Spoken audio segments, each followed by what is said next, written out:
न्योली नाद सुभान गति ये लड़े भुअंग हमेश। जड़ी जान जगदीश है विष्णि व्यापै शेषु। अंश गमन करते नहीं ये मान सरोवर छाड़।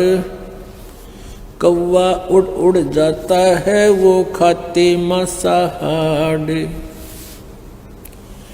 अंश दशा तो साध है सरोवर है सत्संग। मुक्ता हलबाणी चुगे ये चढ़त नवेला रंग। अब इन 4 पंक्तियों में 3 पंक्तियों में कैसा कमाल किया है। न्योली नाद सुभान गति लड़े भुजंग हमेशे। जड़ी जान जगदीश है विष्णा व्यापै शेष। अब क्या बताते हैं गरीबदास साहिब जी अपनी अमृतवाणी में कि जैसे नेवला एक जानवर होता है, वो 9 इंच का उसे गिलहरी आपने देखी हो, गिलहरी इससे थोड़ा बड़ा होता है और ब्राउन कलर के उसके बाल होते हैं, बाल ब्राउन कलर होता है। ऐसा ही मिलता जुलता इतना ही प्राणी होता है और वो सर्प को मार देता है। सर्प कितना लंबा होता है, को 6-6, 7-7 फुट का, 8-8, 10-10 फुट का लंबा हो जाता है। लेकिन वो छोटा सा प्राणी उसको कैसे मार सकता है, उसकी एक विधि, एक तरीका है उसके पास। वो सर्प को उस समय छेड़ता है जब उसको आसपास ये पता होता है कि इस झाड़ी में वो जड़ी है, उस जड़ी को सूंघ लेता है, उस जड़ी की महक को अपने अंदर समा लेता है और आकर के सर्प के सामने खड़ा होकर नेवला अपने श्वास छोड़ देता है। उस जड़ी की महक सूंघ कर जो आया था वो सर्प को सूंघा दी। उस जड़ी के सामने, उस जड़ी की महक के सामने सर्प को चक्कर आने लग जाते हैं, वो बेसुध हो जाता है। अब नेवला क्या करता है, जड़ी उस झाड़ी में जाता है, वो सूंघ कर आता है उस जड़ी को और सर्प के सामने दूर से निकट आकर के कभी दूर हो जाता है, कभी निकट आता है और ऐसे छोड़ देता है उसको, श्वासों को। अब सर्प चक्कर काट, वो डरता उस जड़ी से, तो भागने की चेष्टा करता है और कुछ उसको वो ऐसे डगमग सा हो जाता है। तो फिर भाग के वो जंप लगा के नेवला उसके पीछे सर्प के शीश पर आ बैठता है, पाछे के, और उसको पकड़ देता है और फिर मुंह के ऊपर फिर श्वास फिर छोड़ता उसके, और वो कति बेसुध हो जाता है। तो सर्प को पकड़ के मार डालता है, नोच डालता है, खत्म कर देता है मुंडी से, मुख से, फन से खत्म कर दे, फिर मर जाता है। तो यहां क्या बताते हैं कि ये काल तो समझ ले अजगर है और आप नेवला हो। इस काल को आपने कैसे जीतना है, उसकी विधि है। कबीर परमेश्वर पूर्ण ब्रह्म की साधना, उस जगदीश की साधना, वो जड़ी है। और उस सच्ची साधना सतनाम के आगे कहते हैं शेष नाग भी हो। यानी यहाँ के जो छोटे मोटे काल के व्यवस्थक अनुचर, ये देवता भैरव भूत आदि, इनका तो कहना है कि है अगर इस नाम के saamne वो काल भी आ जाएगा तो भी उसकी नहीं बसावेगी तुम्हारे सच्चे नाम के सामने, मर्यादा से भक्ति करने वाले की। न्योलनाद सुभान गति ये लड़े भुअंग हमेश। जड़ी जान जगदीश है विष्णा व्यापै शेष।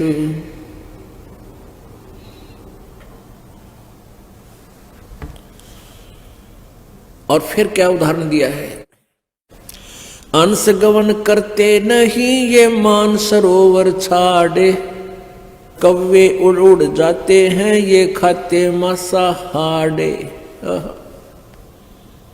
अंश दशा तो साध है सरोवर है सत्संग, मुक्ता हलबाणी चुगे फिर चढ़े नवेला रंग। हंस जो होते हैं, संत मते में हंस किसे कहते हैं? हंस वो भक्त है जिसने दूध और पानी छान लिया, यानी सत्य असत्य का जिसने निर्णय कर लिया। बीड़ी शराब मांस तंबाकू चोरी ठगी जारी बकवादों से परहेज कर लिया। एक हंस पक्षी होता है, आपने बुगला बहुत देखे होंगे, बुगले जो तालाबों के आसपास रहते हैं और वहां मछलियां खाते हैं, मछली उनने कुछ भी पा जा, घुग्गे पा जा, वो कीड़े मोकड़े भारत जैसे शंख जैसे उसके अंदर मांस सा होता जीव, उसको खा जा। कौवे भी ऐसे खाते हैं, कौवे भी मांस खाते हैं, को मछली ठहगी उसने छोड़ा नहीं है, ऐसे कीड़े मकोड़े खाते हैं। तो कहने का भाव ये है कि जो हंस होता है, हंस पक्षी, वो उस मान सरोवर को जहां पर मोती होती हैं वो मोती खाता है, और बुगले जैसा होता है, अन्य पक्षियों जैसा ही प्राणी है, लेकिन वो मच्छी नहीं खाता, घोगे नहीं खाता, कीड़े मकोड़े नहीं खाता, वह केवल मोती खाता है। और एक गुण है उस हंस पक्षी के अंदर, वो अगर आप उसने 1 गिलास दूध में 1 गिलास पानी डाल दो और वो दूध पी लेगा, पानी उसी पात्र में शेष छोड़ देता है। मालिक ने ऐसी कृपा, ऐसी कोई उसके अंदर गुण दिया है कि दूध और पानी को अलग कर लेता है, जल को छोड़ देता है, दूध को पी जाता है। तो पुण्यात्मा हंस उसी को कहा है जो कोई बुराई नहीं करते, चोरी ठगी नहीं करते, चोरी जारी नहीं करते, किसी की आत्मा नहीं दुखाते, बीड़ी शराब मांस तंबाकू नहीं प्रयोग करते हैं। और भाई जिन्होंने दूध और पानी छान लिया कि किस भगवान की भक्ति से कितना लाभ है, और यहाँ काल के लोक में हम कितने दुखी हैं। हम स्वर्ग महास्वर्ग में भी चले गए तो भी मृत्यु होगी, जन्म मृत्यु का रोग नहीं कट सकता। तो उनको हंस कहते हैं। कहते हंस गवन करते नहीं मान सरोवर छाड़े, और कौवे उड़ उड़ जाते हैं वो खावे मांसाहारे। हंस दशा तो साध है और सरोवर है सत्संगे, मुक्ता हलबाणी चुगे फिर चढ़े नवेला रंगे। जो हंस होते हैं, अच्छी आत्मा होती है, वो सत्संग छोड़कर नहीं जाते। ये सत्संग तो समझो एक तालाब है, सरोवर है, और आप जी हंस हैं। साध सोए जो सीधा चले, सब बुराइयों को छोड़ दे, भगवान की भक्ति करे, परमात्मा में ध्यान रखे, वो साध होता है। परमात्मा बार बार कहते हैं, कहे कबीर सुनो भाई साधो, यानी हम तो साधु समझा करते हुए डले ढोवे, कान पड़वा रहे, दाढ़ी बढ़वा रहे, जंगल में धक्के खावे, वो साध नहीं। साध तो वे जो सही भक्ति करे, सत्य भक्ति करे, बुराइयों तो बचकर है, वही मनुष्य साध है। तो क्या कहते हैं, हंस दशा तो साध है।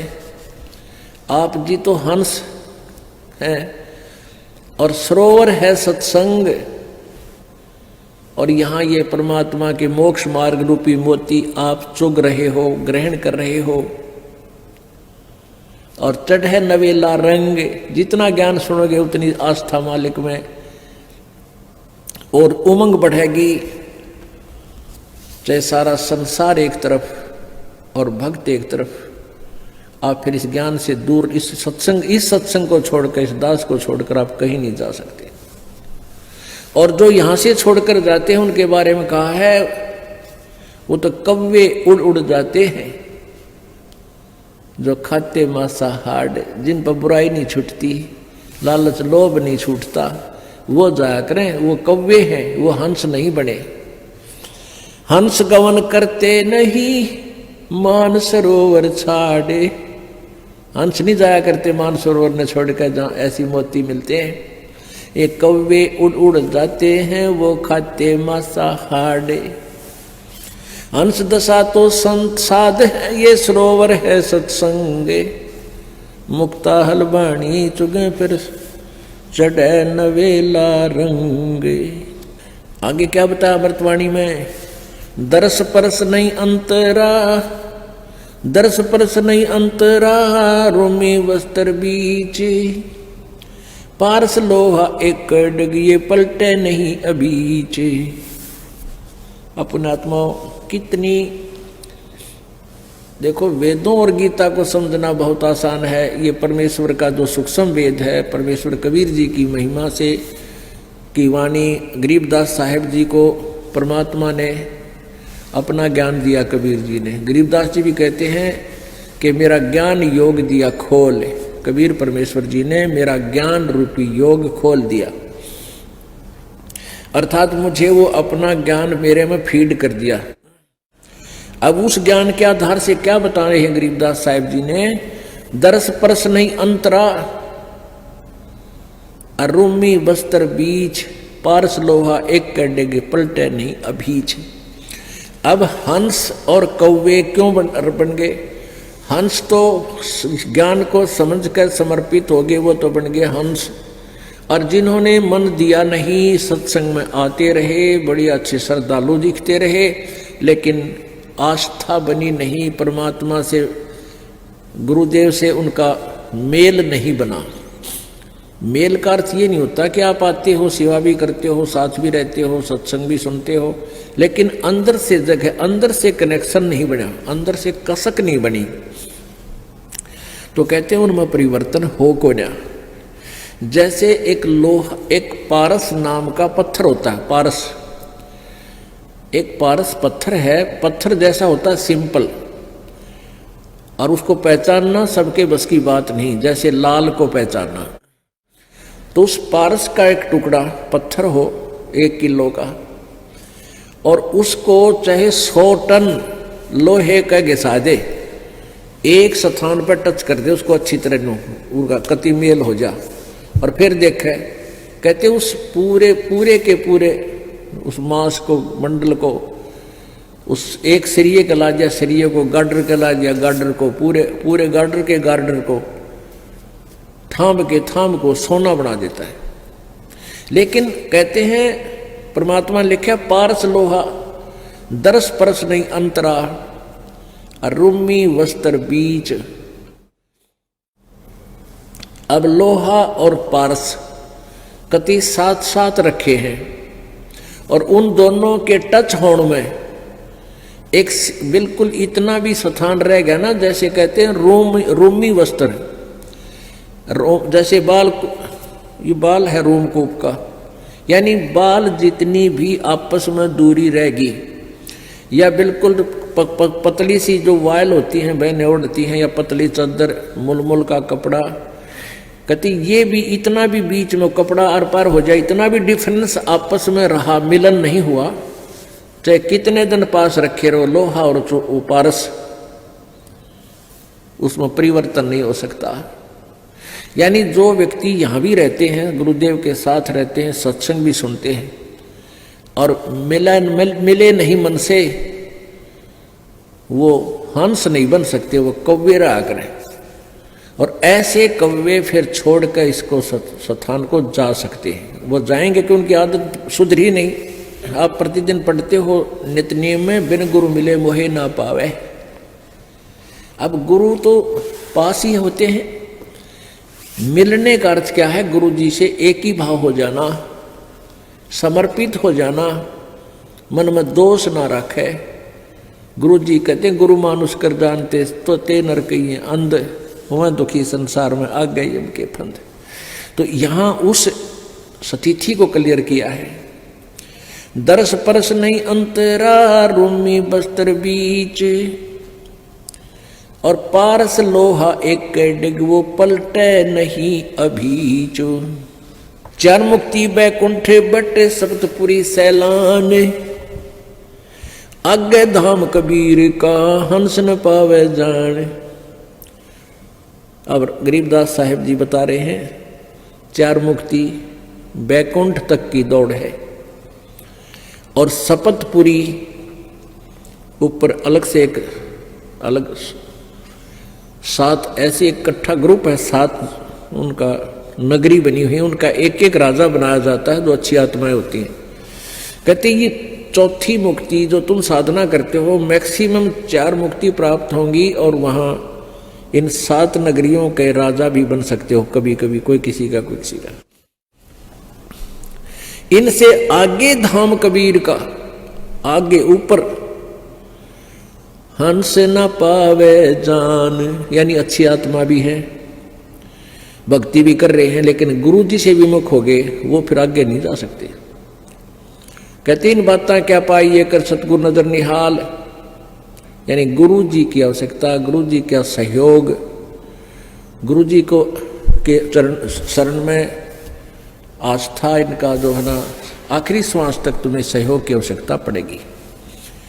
यदि आप जी इस दास के प्रति किसी कारण से भी कोई मन में दोष रखकर और दूर हो जाते हो, भक्ति भी कर रहे हो, फिर आगे नहीं जा सकते, क्योंकि आप इस दास के सेवक को, अनुयायी को, इस दास से प्राप्त इस लाइसेंस को, यानी पासपोर्ट जिसने मिल गया, मंत्र मिल गया, जाप मिला, नाम मिला, उस शिष्य को तिरकुटी पर जाकर परमात्मा इस दास के रूप में मिलेगा।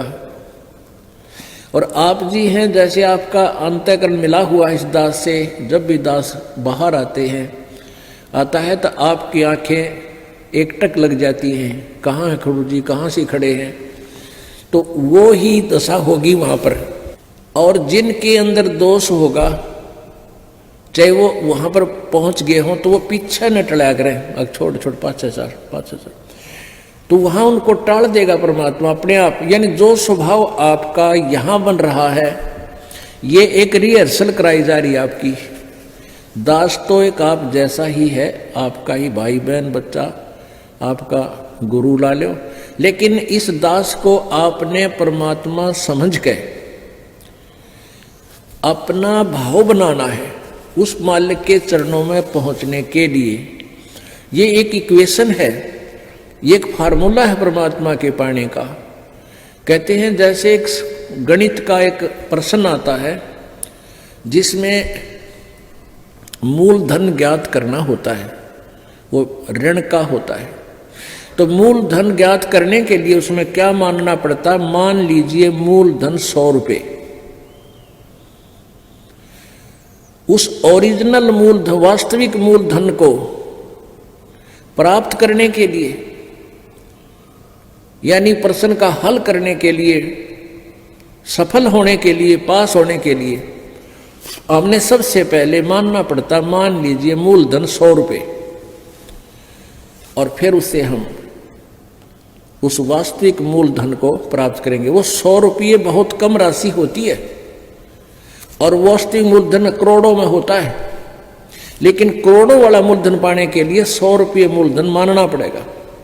इसी प्रकार ये दास को इसी स्थिति में समझो, मान लो गुरुजी भगवान,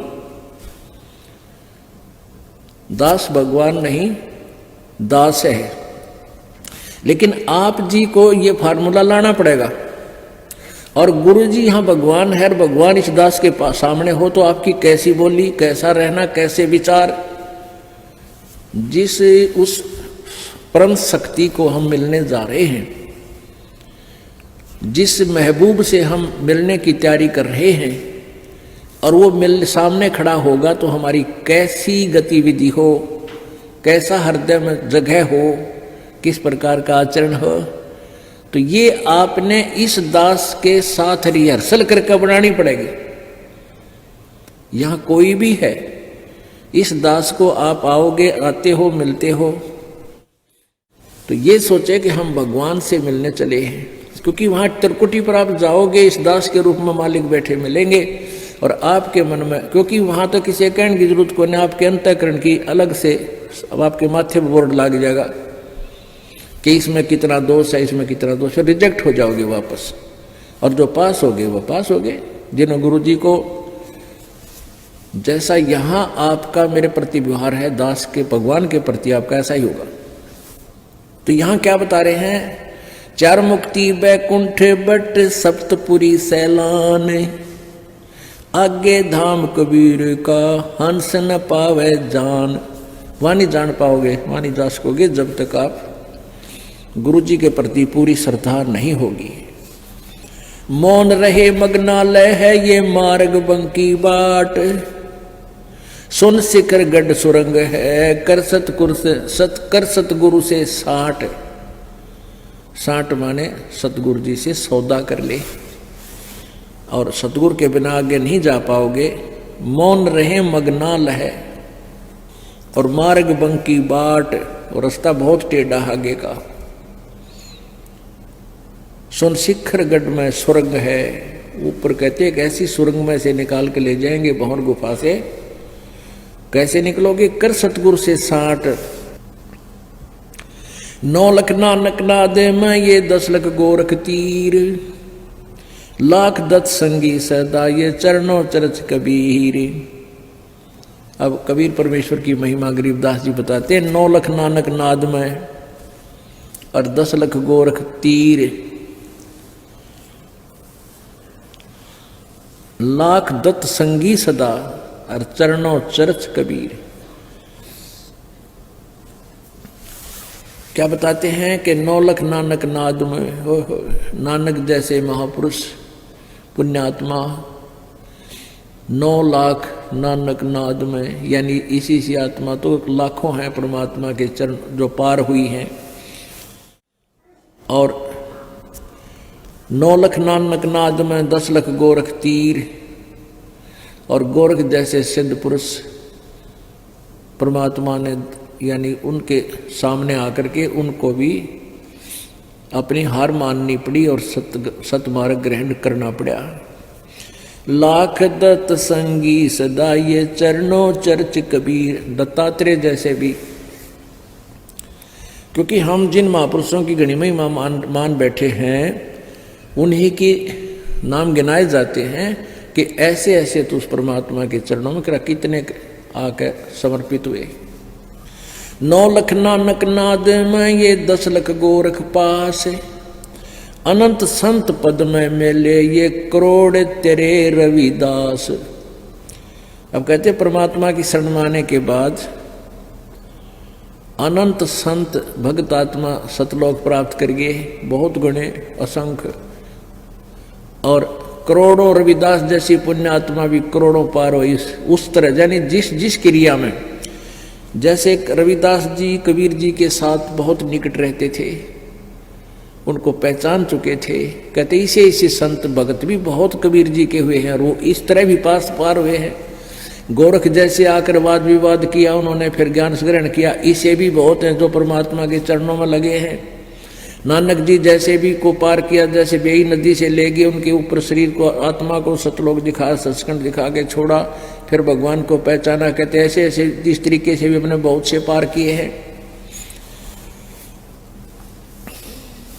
रामानंद से लक्ष गुरु ये तारे सिसके भाई, और चेलों की गिनती नहीं जो पद में रहे समाये। कहते रामानंद से लक्ष गुरु, अब रामानंद जैसी आत्मा भी कहते हैं उनका शिष्य बने भगवान, उनको इस तरीके से पार कर दिया। और चेल्या की तो गिनती नहीं जो सीधे नाम लेकर पार हो गए, जो मालिक के पद में रहे समाये यानी सतलोक में भेज दिए। बोलो सतगुरुदेव।